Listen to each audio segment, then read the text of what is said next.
नमस्कार दोस्तों, तो आपण आज शिकणार आहोत जनरल नॉलेज क्वेश्चन। तो पहिला प्रश्न आहे आपला, कोसबडच्या टेकडीवरून हा ग्रंथ कोणी लिहिला?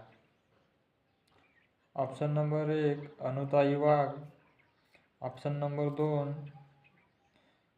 तारबाई मोडक, ऑप्शन नंबर 3 गोदावरी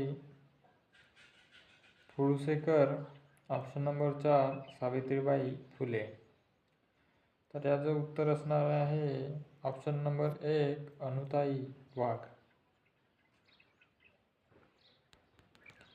भारतीय राज्यघटनेच्या कलम 76 मध्ये कोणत्या पदाची तरतूद करण्यात आली आहे?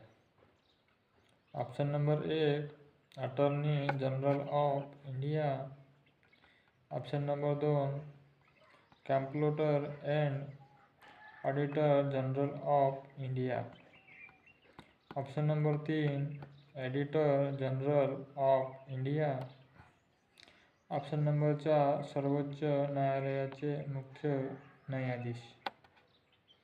तर याचं सही उत्तर असणार आहे ऑप्शन नंबर 1 भारतीय राज्यघटनेच्या 76 मध्ये अटॉर्नी जनरल ऑफ इंडियाची